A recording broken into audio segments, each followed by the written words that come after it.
So the events unfolding around us are making clearer than ever that we're living in the final part of the last days, undoubtedly the final part of the final part of the last days, shortly before the last day of the last days.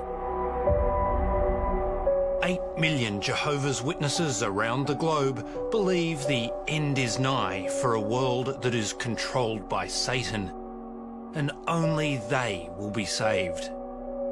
He may use hailstones of undisclosed size to destroy those wicked humans.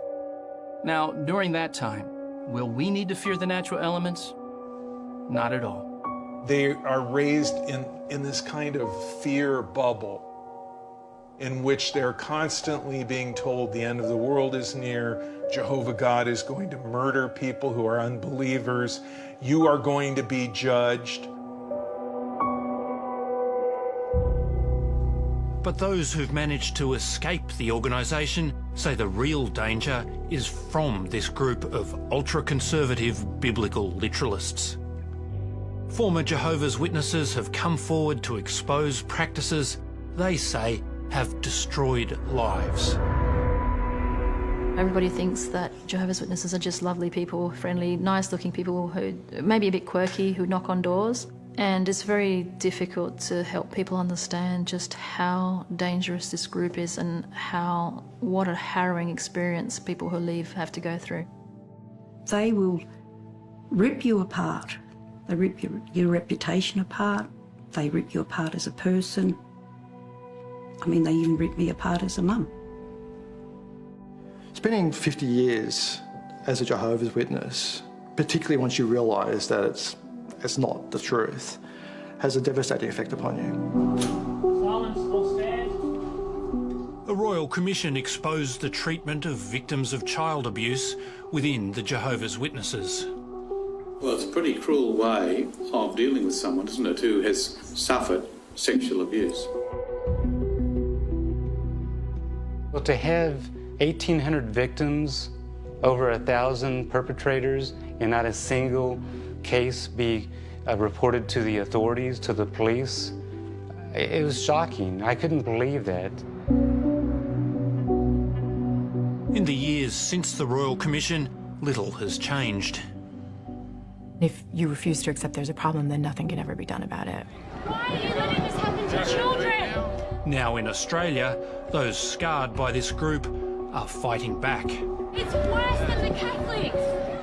What has this organisation taken from you? 33 years of my life. And I'm not letting them take any more. They're not taking another part of my life. Tonight on Four Corners, we investigate the secretive world of the Jehovah's Witnesses. We expose the practices that continue to damage a new generation of children. We show how psychological warfare is used against former members, and we reveal how its bitter fight to protect its reputation and assets re-traumatises those who dare to stand up to it.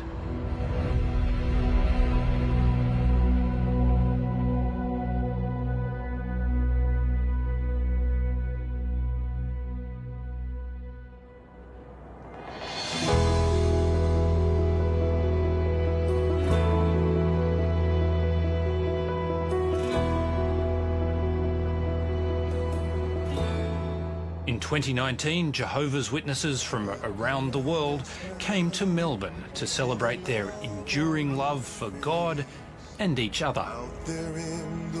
A slick 3-day program of prayer, song and preaching. Clothe yourselves with love, for it is a perfect bond of union.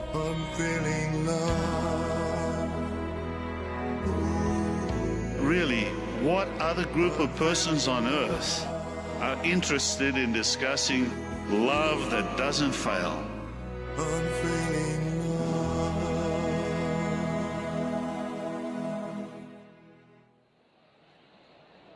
But for some former Jehovah's Witnesses, this love has failed them. We are here at the protest. This protest was a defining moment in the life of one former Jehovah's Witness. Renee Pickles. And we're set up over here as well. Wow, they're trying to stop the protest from being seen. But it's just incredible. What an impact. I'm so proud. I see this and I just go, that is just fantastic. So proud. And those slain by Jehovah in that day will be from one end of the earth clear to the other end of the earth. They will not be mourned, nor will they be gathered up or buried. They will become like manure on the surface of the ground. The Jehovah's Witnesses had been Renee's world from birth to her early 20s. The organisation controlled all aspects of her life until it cast her out, severing her from everyone she was close to. Most of the time, I was a really happy kid because I honestly believed that I was going to survive Armageddon. We were doing everything right. We were going to inherit the earth, and a lot of people would be dying. A lot of people would die, and there would be millions of bodies strewn when Armageddon came. But I was pretty confident I was going to make it through. And once those bodies had, decayed or we'd buried them, we would take over the earth and get to enjoy all of the spoils. John and Jane Heyman have been tramping the streets of suburbia since they were baptised as witnesses in the mid-60s. The Jehovah's Witnesses have long been spreading the word about the impending apocalypse. We don't want to hold you up. My husband and I are two of Jehovah's Witnesses. Anticipated doomsdays came and went in 1914, 1925 and 1975.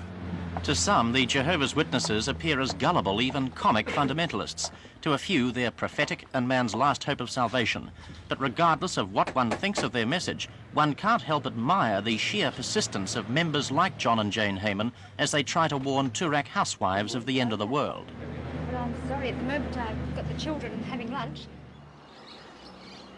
The pandemic has put a stop to door knocking and temporarily shuttered the organisation's kingdom halls. Now the words coronavirus and COVID-19. But the Jehovah's Witnesses believe COVID is a sign of impending doom. The spread of this disease is distressing, to be sure. But we're really not surprised to see the world in the grip of such pestilence, are we? Jesus made it clear at Luke 21:11 that pestilence would be part of the sign of the last days. Give me courage, with courage. The organisation's in-house production studio pumps out slick instructional videos that deliver its unchanged message. The end is coming for everyone except them. Jehovah is guarding the lives of his loyal ones. Witnesses are told they are being persecuted by worldly institutions. Where are they? Check the basement. And are taught to distrust everyone outside the group. They're terrified about the idea of what the world is like. They're told that the world is a scary place out to get them. They're told the governments are going to eventually soon attack them.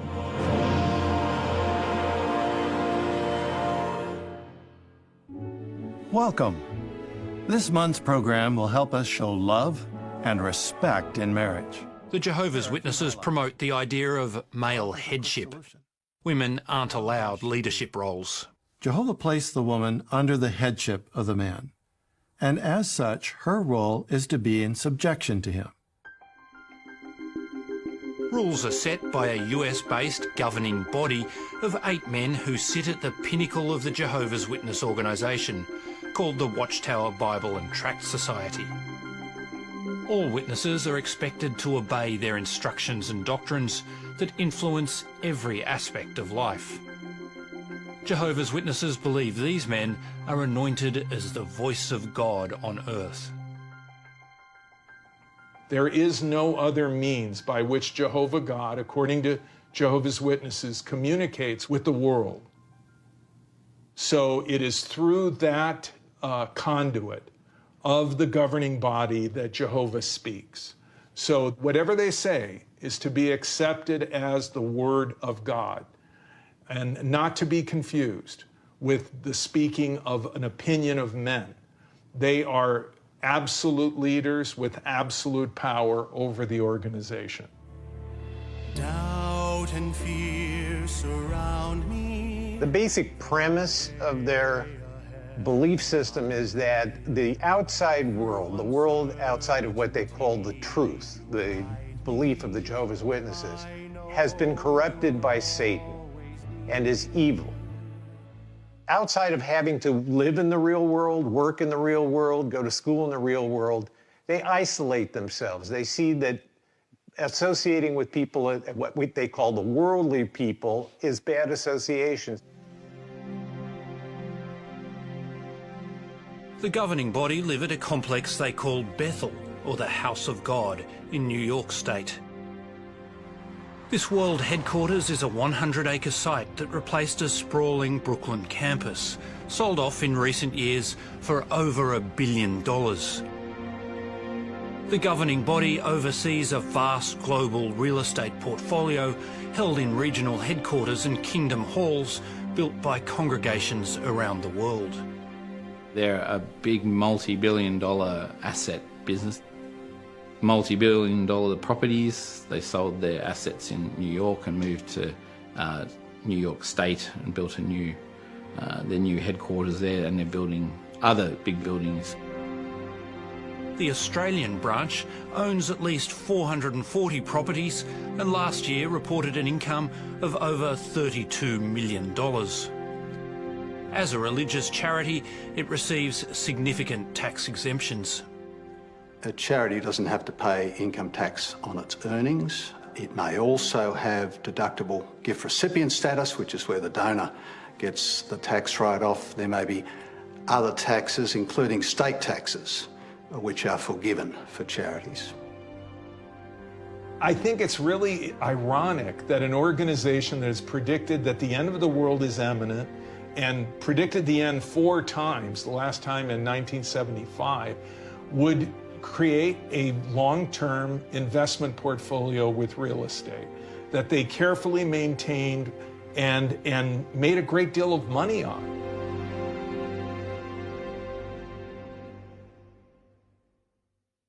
Whoever holds back his rod hates his son, but the one who loves him disciplines him diligently. Bill Hahn was his congregation's treasurer, known as the account servant.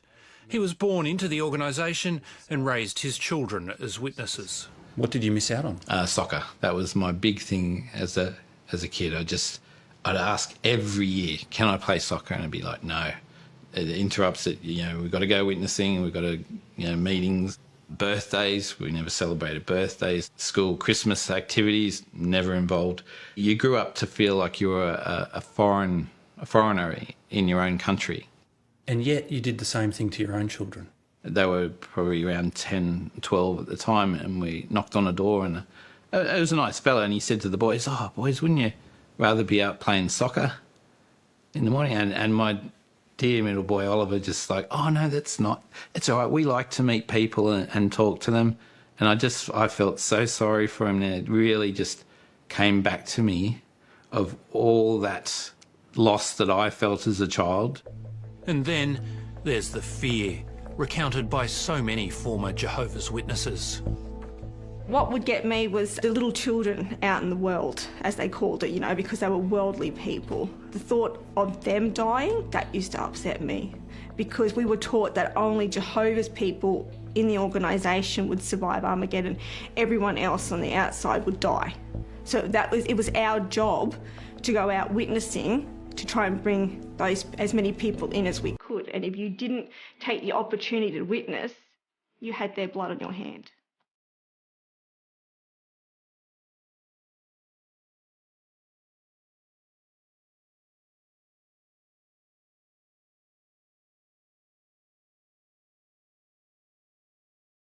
In my opinion, the environment of Jehovah's Witnesses can be very damaging for children.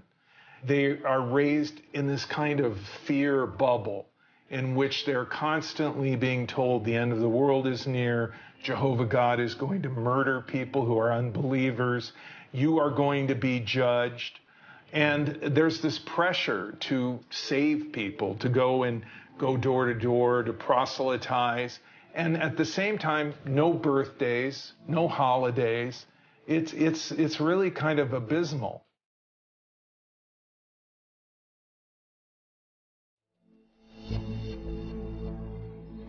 Children are taught from a young age that gay relationships are unacceptable.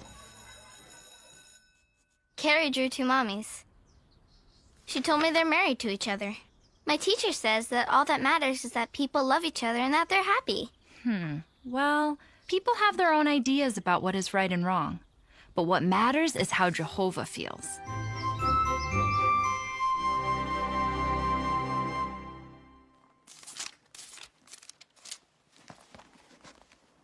Leviticus 18:22. You must not lie down with a male in the same way that you lie down with a woman. It is a detestable act. Adam Van Werdum left the Jehovah's Witnesses in 2019. It has a massive effect when forever you are told that you can pray the gay away and you can make a big effort, and with God's blessing, you can become straight, basically. So certainly from an early age, I knew I was gay, but I just never expressed it. I was terrified of expressing it.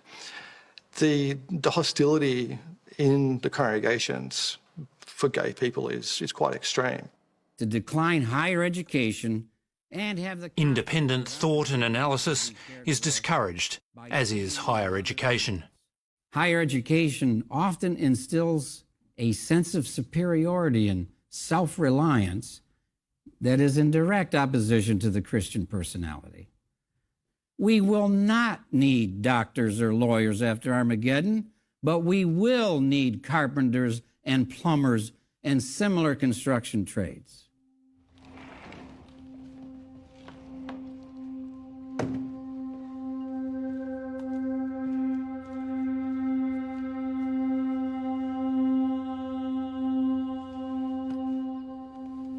I was given an opportunity in Year 12 to go to university. I was one of 6 kids in the school that was chosen early entry. And I remember when I got home that I showed Mum and we laughed and threw it away. Why would we get an education from Satan's system when we had the best education from Jehovah's organisation? I actually was science stocks at school, and I got into a Bachelor of Science at Sydney University. But I never did it because I was told it was a waste of time. In my opinion, they discourage people because in higher education, people are encouraged to critically analyze things, to look at historical facts objectively, to look at the evidence. And this is seen by Jehovah's Witnesses as threatening because much of their history and their beliefs are not predicated on things that are that strong foundationally. No single witness may convict another for any error or any sin that they may commit. On the testimony of 2 witnesses or on the testimony of 3 witnesses, the matter should be established. The moral rules of the Jehovah's Witnesses are strictly enforced by all-male panels called judicial committees. They're set out in a manual called Shepherd the Flock of God. So you could almost say it's the elders' Bible. They abide by everything that's written in there. Even if some things might be questionable, the elders still have to uphold what's in that guidebook. Peter Gutos was an elder for 15 years and sat on hundreds of these committees. Most cases would have been fornication, adultery, not many cases about uncleanness, acts of smoking or drinking. For each individual, it's quite humiliating because they had to reveal these personal things, that most embarrassing things and private things that they had to reveal it to, in amongst 3 men. So quite intimidating, and especially for young women to face 3 men about private issues like that. And these men would interrogate them to really find whether they were truly repentant. So the questions were really, really exhausting and humiliating for the victim. Yeah. What kinds of questions would be asked? Well, like, did you touch their private parts, and how often did you touch their private parts? Were they satisfied in you touching their private parts? These are the kind of questions that each person would be facing. Yeah. The experience can be excruciating for those facing these panels, like Renee Pickles. I was subjected to a judicial commission, and it was one of the worst experiences of my life. I believe it is the main reason for a lot of my trauma. It was basically 3 men who were in an interview panel with me. I was not allowed to bring a support person in, and I was interviewed, or I would say interrogated, over several sittings, and the questions got extremely intimate and personal as to what I had done, so that they could then just use the Holy Spirit to determine whether I was still worthy and clean enough to remain in the congregation. Could you give me an example of the kind of questions they asked you? Did you kiss? Did you fondle? Did you touch each other in the genitals? Did he have an ejaculation? Did his ejaculation touch your skin? Aged just 21, Renee was judged to be unrepentant and issued with a notification of disfellowshipping. She was cast out into a world she was completely unprepared for. I had nobody to turn to, and then I'd lost my entire family and community, so it was like I landed in a different planet, and it was an extremely lonely period of time. It was unbelievable. Disfellowshipping is accompanied by total social exclusion, known as shunning. It's supposed to be loving discipline. Actually, to me, it's inhumane to the point of the complete shunning, of not having anybody in your life, talking to anyone, everyone being completely removed from your life that you've ever known, especially when you've been born and raised in an organization, and all of that is taken away. That is inhumane. It is not loving. American Brandy Schmiedel, who lives in Colorado, is the niece of governing body member Stephen Lett. She shunned her brother Stephen Camp when he came out as gay. I knew his family meant the world to him. It was one of the most important things to Stephen. For him to be faced with this decision was probably one of the biggest things he was ever going to have to face.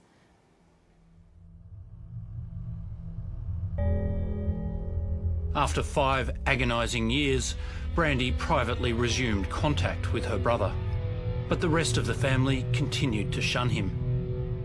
In 2020, he committed suicide, leaving these instructions for his funeral. Things I don't want. The mention of religion or JWs talked about upon my passing. They were the source of where this all began. It was one of the most important things in his life was his family and his friends, and he lost both.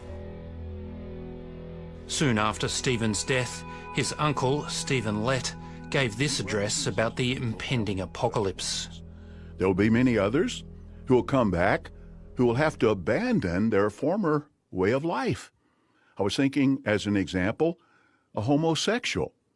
Now, this former homosexual comes back in the resurrection, and he really thought, and he was taught, and he came to believe that God accepted him with that lifestyle.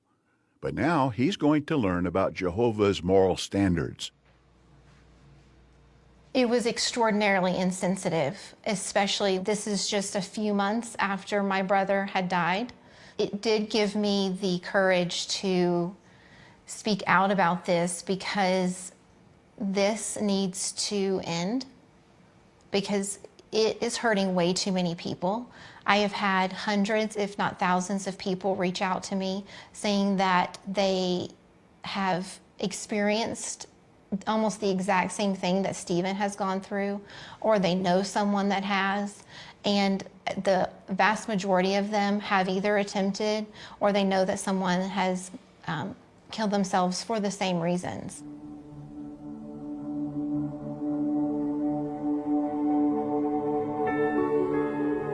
The closed world of the Jehovah's Witnesses was exposed in 2015 by the Australian Royal Commission into institutional responses to child sexual abuse. It was an astounding process. We were, perhaps contrary to what the public believed, quite a small team of lawyers. There were three or four of us working on this case. James Pender was part of the team that uncovered a vast cache of internal files compiled by Jehovah's Witnesses over 60 years. Everything's written down, so the allegations of survivors, what was said and what was done is all recorded, and then those records are provided to the branch office in Australia and kept on file. The files documented allegations and confessions of the abuse of more than 1,800 children by more than 1,000 alleged perpetrators. We pored over these 5,000 files and created a spreadsheet detailing allegations via perpetrator, recording the number of victims, the age of victims, their location, whether the perpetrator was a ministerial elder or a servant at the time, the positions of people that knew, and all the relevant details. So it was a very forensic process, and I think in retrospect quite traumatic. The Royal Commission found no evidence that the Australian branch office had alerted authorities about any of the abuse documented in its files. It was the scale of what was recorded, the strangeness of what was recorded, the intimacy of what was recorded, and the fact that none of it had been reported. It was astounding.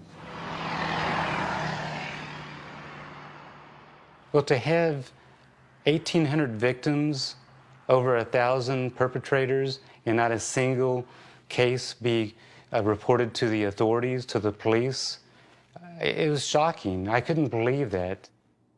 If anyone comes to you and does not bring this teaching, do not receive him into your homes or say a greeting to him. For the one who says a greeting to him is a share in his wicked works.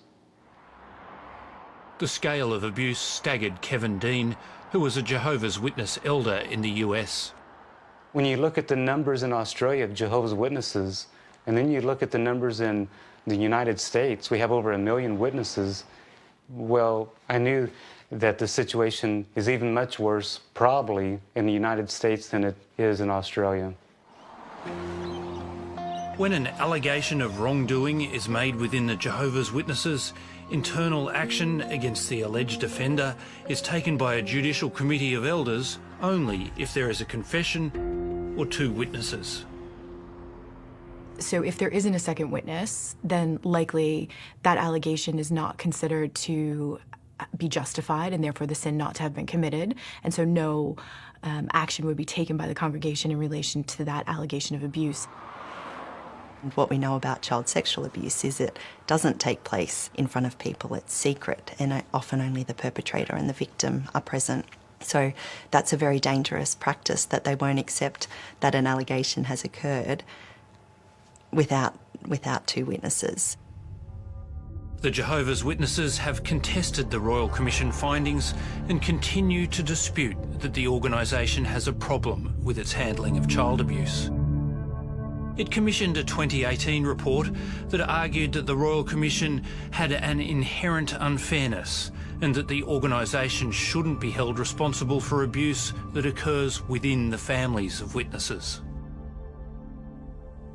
The argument that the Jehovah's Witnesses, unlike other religious organizations, have no custodial care of children. So they don't have schools, they don't have after-school programs, they don't have catechisms or those kinds of programs where they take custodial care of children. And so you can't hold them to the same standards that you would other religious institutions that do have custodial care. That's a lie. The view of the Commission was that because the Jehovah's Witness rules and regulations determine how all aspects of a member of the Jehovah's Witness should live in their life, that actually there was no distinction between the life of the family and the institutional context of the church, and that the institutional context did actually include the families. The Royal Commission slammed the Jehovah's Witnesses for failing to report child sexual abuse to police, and made 3 key recommendations. It should involve women in its judicial committees, abandon the 2-witness rule in abuse cases, and stop shunning people who leave because of abuse. The witnesses say they won't implement the recommendations because their practices are based on the Bible. The policies and practices themselves are based on Bible scriptures. They're outdated and they're just inappropriate for the way in which child sexual abuse tends to occur, and the way in which responses to child sexual abuse should happen. Jehovah's Witness elders are bound by the rules set out in their most important guidebook, Shepherd the Flock of God. It states that child sexual abuse is a gross sin. It advises that when an allegation is made, 2 Jehovah's Witness elders should immediately call the legal department and await instruction. The book doesn't give any direction about reporting anything to the authorities. It's more so about dealing with the Jehovah's Witness branch legal department. Nothing about the authorities at all. In a statement to Four Corners, the Jehovah's Witnesses say they will report an allegation of abuse to authorities when required by law or if a child is in danger, regardless of whether there are 2 witnesses. The organisation has also updated its worldwide child abuse guidelines to say that victims and their parents have the right to report child abuse to authorities. I think the language is important there. It's your right to go and report it to the police, but you're not being told to do that. Certainly if somebody was told by an elder to go and report it to the police the way the organisation works, then they would do that. All you need is a sentence that says, if you hear of child abuse, report it to the police. And I believe that's the best thing that could ever happen for Jehovah's Witnesses and that organization, just one sentence. If you hear of child abuse, call the police. Until last year, Kevin Dean was an elder in the US. After receiving a report of child abuse in 2019, he referred it to the legal department. He was told to fill in a form that would be used to defend the organisation from litigation. And so as I'm filling this out, I don't understand why I'm doing this and what kind of litigation, what kind of legal trouble would we be in? Why would I need a lawyer? And when I read the legal verbiage in it, that's when I realized that this is not about protecting children. They were concerned about protecting the organization. What happened next staggered Kevin Dean. About a couple of weeks after I had these conversations with the legal department, I get a phone call and the brother says, Brother Dean, we want you to destroy all your notes, written and electronic. And I think they were afraid that there would be some kind of a contradiction between the elder's notes and the questionnaire. And so since we'd already filled out the questionnaire, they didn't want anything to conflict with that. He decided to leave the Jehovah's Witnesses and testify against them in a US investigation. Do you think it was about protecting the organisation? Absolutely. I think they were so worried about protecting their assets. The Watchtower, they care about money, and they don't want any kind of litigation that will mean that they have to pay out money. 2 years after the Royal Commission, elders investigating the sins of congregants in Australia were advised against making notes of conversations. If the so-called wild talk of a member is recorded in detail, it may not be accurately assessed when reviewed out of context. and any personal notes should be destroyed once a summation of the hearing has been prepared. To knowingly destroy documents that are related to a case involving child sexual abuse, that would be crucial and critical evidence to either a criminal prosecution or a civil case, would be against the law in many of the jurisdictions. In many of our cases, those have been the critical documents. What's kept in a confidential file are forms with minimal information, but in practice, in many congregations, elders would put their notes in those files, and their notes would have the details. The notes would tell the real story. That firm is notorious, right? US lawyer Erwin Zalkin has 7 lawsuits in train against the governing body for alleged child sexual abuse crimes within the congregation. We've called this press conference today to announce that we filed yet another lawsuit against the Jehovah's Witnesses. He wants to hold the leaders accountable and have them testify publicly in the US for the first time. They will do everything to avoid what they call bringing reproach against Jehovah, and that includes keeping everything in-house. Lawyers who have battled the Jehovah's Witnesses in the US and UK say the organisation has a global problem with both child abuse and the way it responds to victims. Kathleen Hallisey brought the first successful civil case in the UK against the Jehovah's Witnesses. It's called A versus Watchtower. The abuser actually admitted to the abuse, but it was never reported to the authorities, and allegedly they took steps to protect other children in the organization, but obviously that's a difficult thing for them to do, and therefore he went on to abuse A and many others, and that's not the first case that I've seen like that. Overseas, lawyers say the organisation drags cases out until the last possible moment and then settles to avoid courtroom examination of its practices. Their attitude to these cases are that they don't want to really look to resolving the claim without protracted legal proceedings. They certainly are taking the position of denying, defending, delaying these claims. There's been difficulties in ensuring that they provide all of the documentation that they need to, all of those things, that continuous denial, the continuous delays, certainly has a significant impact on our clients. One law firm is representing 10 former Jehovah's Witnesses. There's a number of cases that have been commenced as courageous survivors do come forward and speak out about abuse within this organisation, and these matters are just now getting to court. So I think that it won't be long until there is a legal consideration of the duties of the Jehovah's Witness organisations to members of their congregations.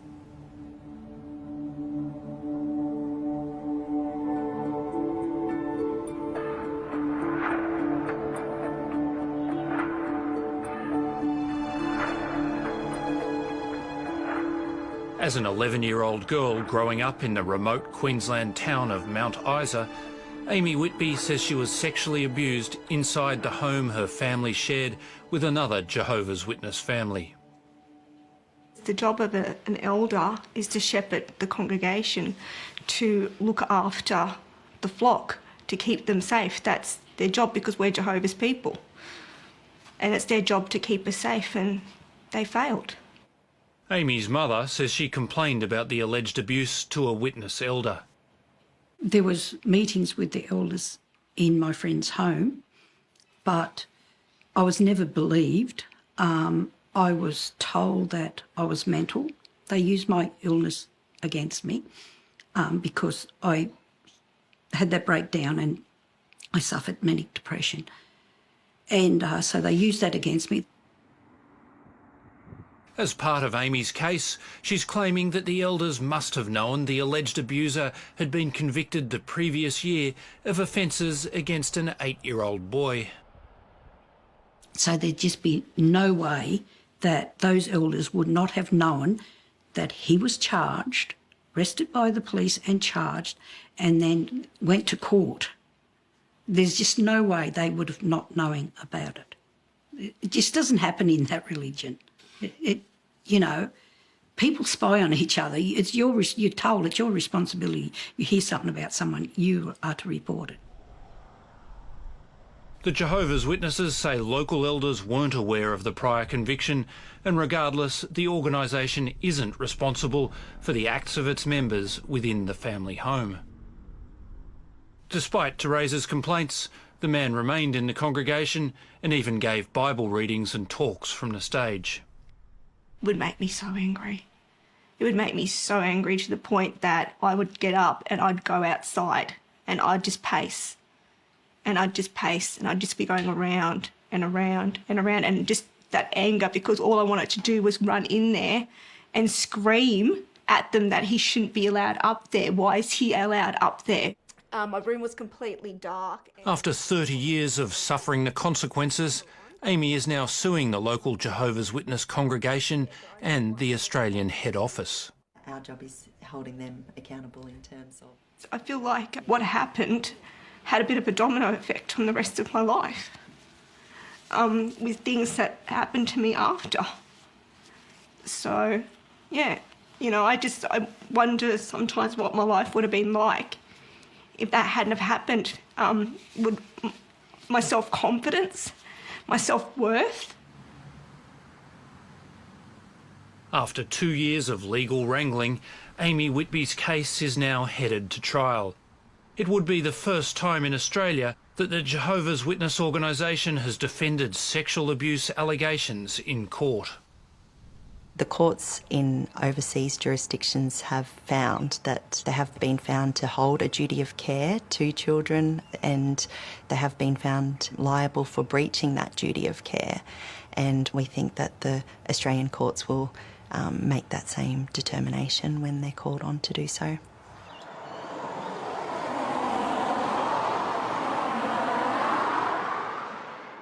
Most major religious groups named by the Royal Commission have apologised and taken steps towards compensating victims of abuse.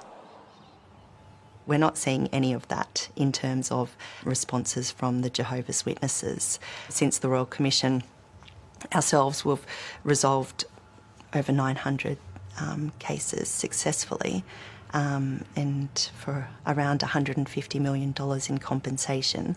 Not one of those cases has been resolved successfully against the Jehovah's Witness organisation. The organisation says there is no evidence that the Jehovah's Witnesses are guilty of institutional child sexual abuse, and that it responds to compensation claims in a caring, fair and principled manner. But it long resisted joining a redress scheme designed to help victims, agreeing to sign up only after it was threatened with the loss of its charity status. There's a number of benefits that this organisation gets because it is a religious entity, a charitable institution. There's tax benefits.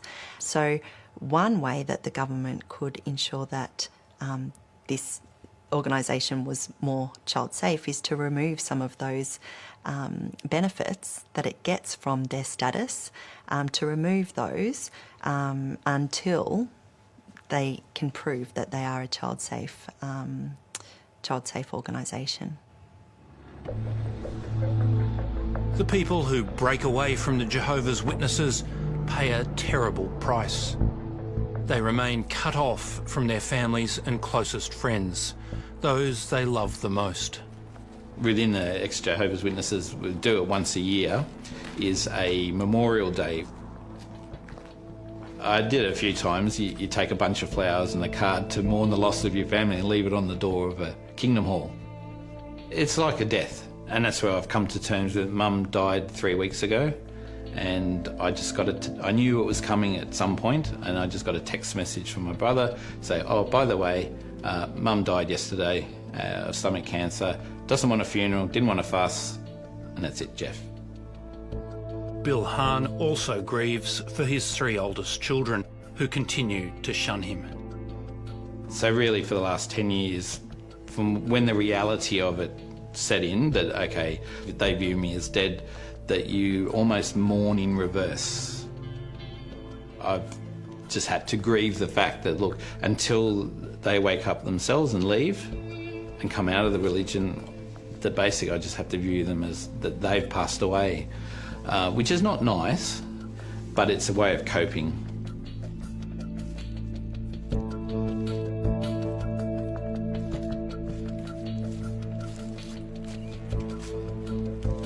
I knew I would definitely be shunned by friends, but I honestly didn't think my siblings would shun me because of what we'd all been through together.